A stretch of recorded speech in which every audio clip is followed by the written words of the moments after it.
आवाज सर्वसामान्यांचा। ऑनलाईन गेमवर बंदी आणली पाहिजे अशी मागणी आमदार कैलास पाटील यांनी सभागृहात लक्षवेधीद्वारे केली।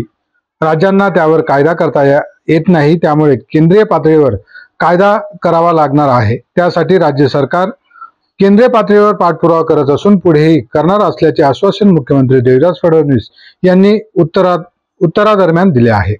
यावेळी आमदार कैलास पाटील म्हणाले की मुख्यमंत्री महाराष्ट्र विकसित करण्याचा मानस बोलून दाखवतात, पण राज्यात तरुण पिढी समोर एक नवीन संकट उभे राहिले असून ते म्हणजे ऑनलाईन गेमच। यामध्ये तरुण पिढी मोठ्या प्रमाणावर आहारी जात आहे। उदाहरण देताना त्यांनी धाराशिव तालुक्यातील वावी गावच्या एक युवकाने किती टोकाचे पाऊल उचलले याकडे सभागृहाचे लक्ष वेधले।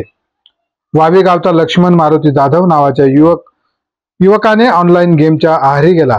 त्यानं स्वतःची शेती, घर देखील विकले, तरीही त्याच्यावरील कर्ज काही फिटले नाही। त्यामुळे त्यानं स्वतःच्या 2 वर्षाच्या मुलीची व गरोदर असलेल्या आपल्या पत्नीची हत्या केली।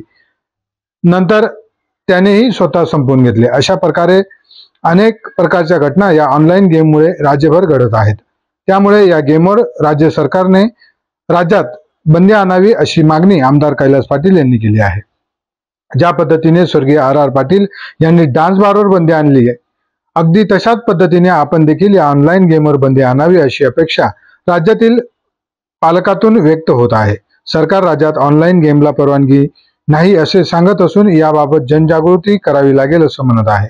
पण परिस्थिती आता जागृती करण्याच्या पुढे गेली असून तेलंगणा राज्यात ऑनलाईन गेमवर बंदी आहे, तशी आपणही निर्णय घ्यावा अशी मागणी आमदार पाटील यांनी केली आहे।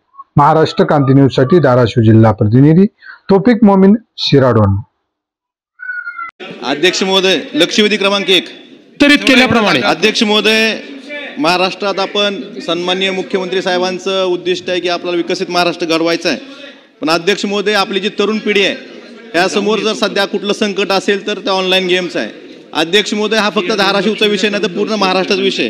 अध्यक्ष महोदय, माझ्या धाराशिव तालुक्यातील बावी या गावातील लक्ष्मण मारुती जाधव या तरुणाने ऑनलाईन गेमच्या व्यसनाच्या आहारी गेल्यामुळं, मुख्यमंत्री महोदय आपण आहे तिथं, त्याने स्वतःची शेती विकली, घर विकलं आणि तरी त्याचं देणं फिटत नव्हतं म्हणून त्याने स्वतःच्या 2 वर्षाच्या मुलाची विष पाजून हत्या केली, पत्नीची हत्या केली। त्याची पत्नी गरोदर होती आणि नंतर स्वतः आत्महत्या केली।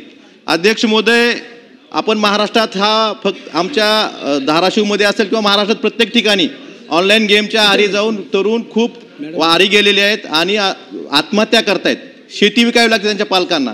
अध्यक्ष महोदय, मी उत्तर वाचलं, आपण शासनाने दिलेलं उत्तर सांगितलं की ऑनलाईन गेमला शासनाकडनं कुठलीही परवानगी नाही। आणि खरं तर अध्यक्ष महोदय, मुख्यमंत्री साहेब संवेदनशील आहेत। हा प्रश्न फक्त माझ्या धाराशिवपुरता मर्यादित नाही, पूर्ण महाराष्ट्राचा प्रश्न आहे। इथं बसलेल्या प्रत्येक 288 आमदारांच्या मनात ही किंवा प्रत्येक पालकाच्या मनात हीच आहे की ऑनलाईन गेम थांबल्या पाहिजेत। अध्यक्ष महोदय, उत्तरात सांगितलं की आपण जनजागृती करतोय।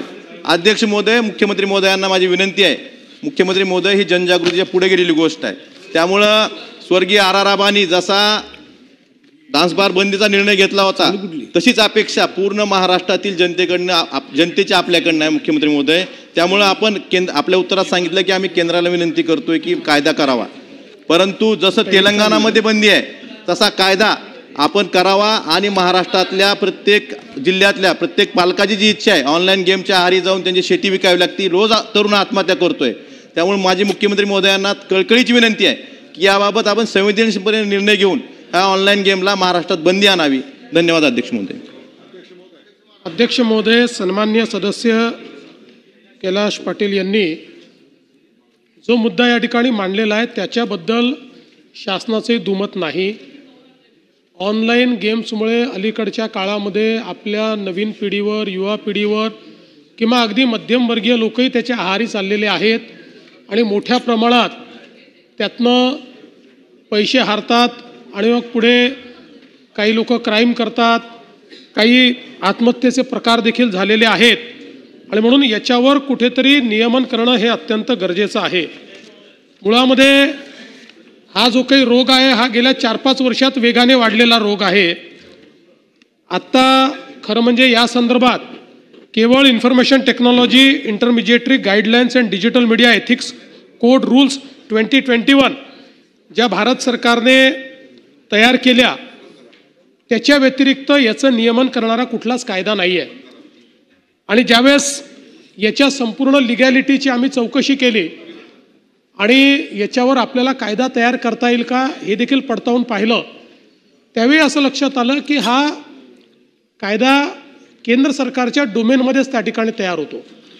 याचं कारण काय आहे? जसं आपण म्हटलं डान्स बार बंदी. आता डान्स बार हा या राज्यात बार तयार होतो, त्या ठिकाणी आपल्याला तो बंद करता येतो.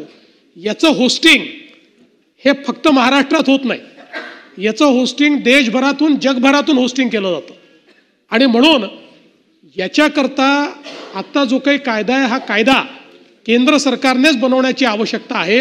हा राज्य सरकार बनवू शकत नाही. अशा प्रकारचा कायदा कुठल्या राज्याने बनवला असेल तरी त्याला तो इफेक्टिव्हली, मला एक सांगा, एक मिनिटाकरता सांगू की तेलंगणाने एखादा कायदा केला असेल असं आपण तुम्ही म्हणताय, मी तर बघितलं नाही, मी आम्ही माहिती घेतली कुठल्याच राज्यात हा कायदा नाही आहे, तरी देखील इंटरनेटवर जाऊन कोणी खेळत असेल तर तेलंगणा त्याच्यावर काय कारवाई करेल?